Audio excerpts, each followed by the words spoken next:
Ladies and gentlemen, my name is Totalbiscuit of the WoW podcast Blue Please over on cynicalbrit.com. This is a compilation tour video of two zones. I'm calling it the Trees of Woe, because that's suitably pretentious. I'm going to show you Ashenvale, and then I'm going to show you Darkshore. Now, the entrance to this zone looks fairly normal, other than, of course, the rather beautiful water effects and the reflections over there. Very good. You're not going to notice too much of a difference until we start to make our way in here. What I will say from the outset is that this zone is the most intensive on the machine that I've looked at so far. It's caused a number of frame rate drops, and I believe it's just simply because of the amount of foliage here. There's been a lot of clearing out since last time. You'll note that the Horde has made a big push into Ashenvale, and deforestation is the name of the game. What you'll probably like, and I'll demonstrate this on a number of different occasions, is the fact that this place is now a war zone. The Horde are making a massive attempt to take complete control of this area, and I would imagine the questing will reflect that, perhaps with the use of phasing. Now, the tree canopy is extremely thick, so flying above it is effectively pointless, and the flight ceiling in this area is quite low, as you can clearly hear there by the protests of the scrub drake. Let's move down. The first thing we're going to try and find is the old favourite of Splinter tree post. There's some interesting stuff going on in here. Far more dynamic than what you may be used to in these low-level zones. Indeed, that's a theme across the board with Cataclysm. There seems to be a lot more going on. They're trying to give you at least the illusion that there is some genuine activity. Ashenvale before was in a sort of Cold War state, if you will. It's been a long time since I've been in it, but I distinctly remember hunting around for scouts and no active attacks or warfare really going on. The Horde and the Alliance were at a standoff, and it was a majority control by the Alliance. In this case, not so much. Splinter Tree hasn't changed all that much, other than the fact that it is under siege by a giant ancient. You can see we've got siege engines there. He's throwing rocks at the walls, and there are arrows coming down. A lot of damage being done to Splinter Tree right there. Let's see if we can go and help out. I can only think that there's going to be a quest involving this. I'm just going to trivialize it for a moment, if you don't mind. Oh, what a shame.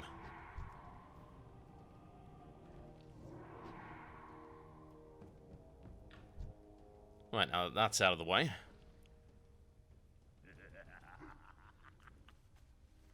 Now, you may have noticed on the map there is a large orange area. It's a theme of Cataclysm. There's a lot of lava. Nobody should be too surprised by that.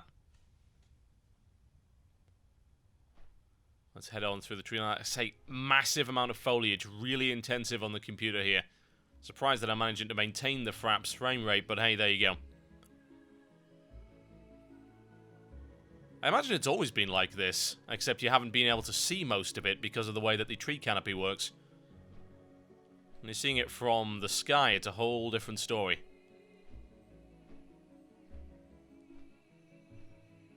It's still a very nice looking zone, even with the state of war that it seems to be in. I wouldn't necessarily expect dramatic changes to every part of World of Warcraft with this expansion. There are some things that are fairly similar, some things just are unchanged, maybe have just been polished up a little bit, and then there are some drastic changes, and I'm going to show you one of those in just a moment. You see in the center of the map there, something that was assuredly not there before. Beating up dryads. Favorite hobby of the orc. Oh dear, this looks a little bit grim. Trees scorched. And the ground turned to ash. By that guy up there, it's Baron Gettenclone. This entire area is a complete mess. Evidently, it's come out of the ground. This is Thunder Peak. And he's a talkative one, shouting an awful lot. I want to head up here and see if we can kill him, because he seems pretty low level, shouldn't be too much of a problem. Admittedly, he is in the air, so we're going to have to try and kill him on the way down, and then we'll successfully blink out of it and get a wicked guitar solo as we land safely on the ground. And then everyone on YouTube will believe in my pro skills, and forever I will be revered as an absolutely fantastic PvE player. I can guarantee it. Oh dear. Oh dear. Cut! Yes, as you can see here, the beautiful serenity of Astronar. Still pretty much the same. I don't know if there's going to be any phasing related to this. I would imagine so. There's a lot of shouting from the Horde saying, you know, we're going to take Astronar. There's no sign of that yet. Seem to be on a war footing, however. Nothing too different about it other than the fact that they now have a rather large number of bolt throwers. Guards are level 40. So it is possible that you will be able to go through the quest line here and take over Astronar. That would be very cool indeed. But again, I can't be so sure of that. That would require me to play the entire zone, and I do not have the time. Okay, we're going to head through to the west. There's some interesting stuff here as well. Should demonstrate that this place really is on a war footing. Move our way through to the other strongholds of the Night Elves. You see a massive Demolisher siege line bringing down fire and destruction. It seems that Grom Hellscream is itching for a fight, and he's getting one.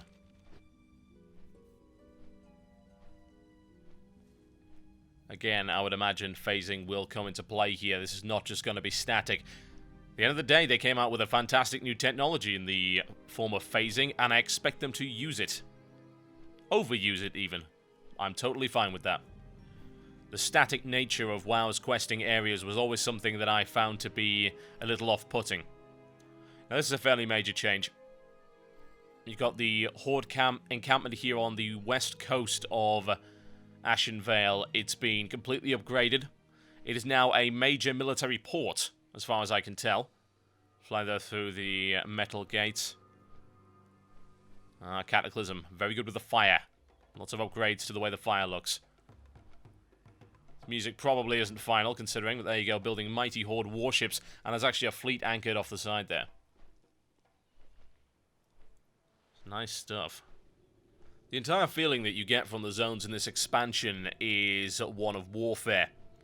And that is a very good thing indeed. There have been a number of complaints over the past couple of years, particularly from the veteran players, and I felt this to some degree as well, that the Horde and Alliance have been in truce for far too long. It seems Cataclysm is going to completely change that. Grom Hellscream wants everybody dead, and he's sending his troops to make sure that happens. Then, of course, you've got the factions of the Twilight and all of the nasty elementals coming to war, and this zone is one of those battlefields. But if you thought the devastation here was bad, you ain't seen nothing yet. I'm going to take you over to Darkshore. And here we go. Ladies and gentlemen, welcome to your new holiday destination. This is what's left of Darkshore. What a mess. This is a very grim and miserable place right now. I'll take you through the various aspects of it and show you the devastation.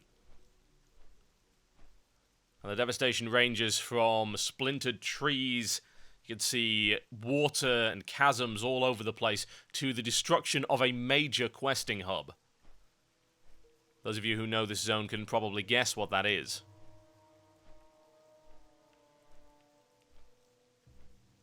Fire is a big theme of Cataclysm. I don't think anyone is surprised by that. They do it very well, and I'm actually thankful that they don't overuse it. I'd like to know the storyline behind this, because when you've got one of these Twilight Summoning Stones in the middle of a desolate area, one has to wonder what caused it.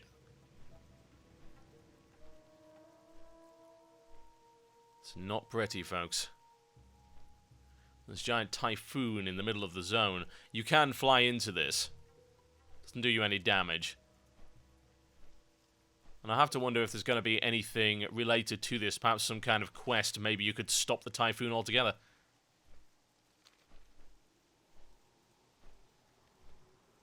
Would make sense, considering you can actually get into it. The area called the Eye of the Vortex there.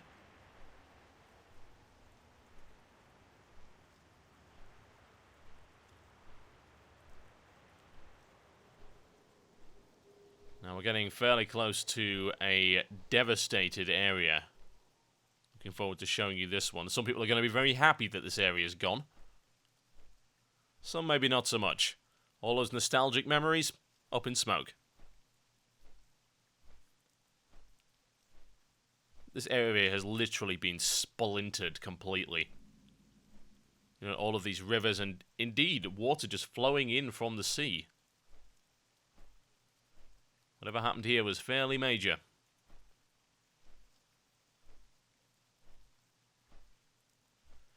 Now, I must attest to not being all that familiar with the zone. I'm not an Alliance player, so I don't know how many of these runes have still been there, but I'm fairly sure that the massive damage to the terrain certainly wasn't.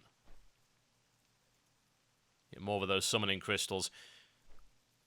Again, this zone doesn't appear to be complete, so there's a lot of things missing. Mobs, questing, that kind of thing.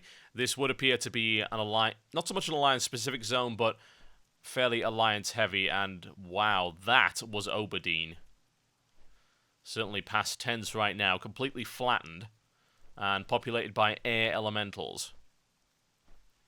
Again, I have to wonder if the traditional dominance of this zone by the Alliance has been disrupted in a major way by the fact that their questing hub's been burnt to the ground. I would guess yes. There is a small horde outpost to the north of this area. Nothing major, however.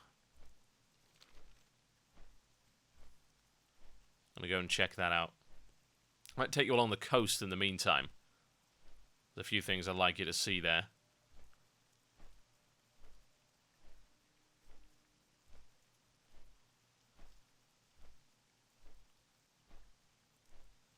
I must wonder what that green thing is over there. Let's go and have a look, shall we? Some of you are going to be very depressed by this.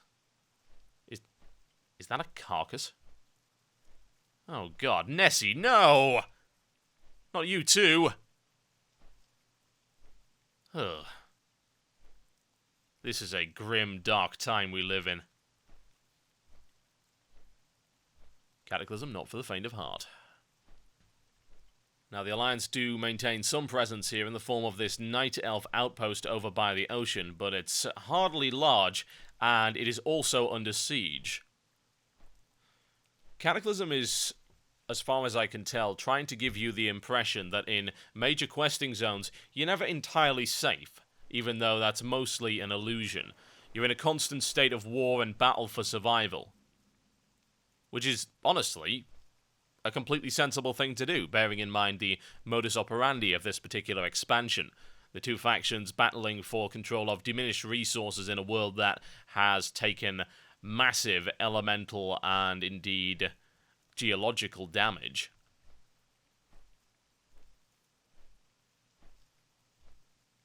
But the Murlocs are still alive, so it's okay. Complete ruins across the board there. Honestly, I think that some of this stuff was already here. I don't remember having barely ever been in this zone. Well, you'll see to the north there, a very small outpost of the Horde. We're coming to the end of this video now. I think the conclusion to be drawn from this is that Blizzard are not pulling any punches in terms of the amount of havoc they're willing to wreak on particular zones. Personally, I think that's a good thing.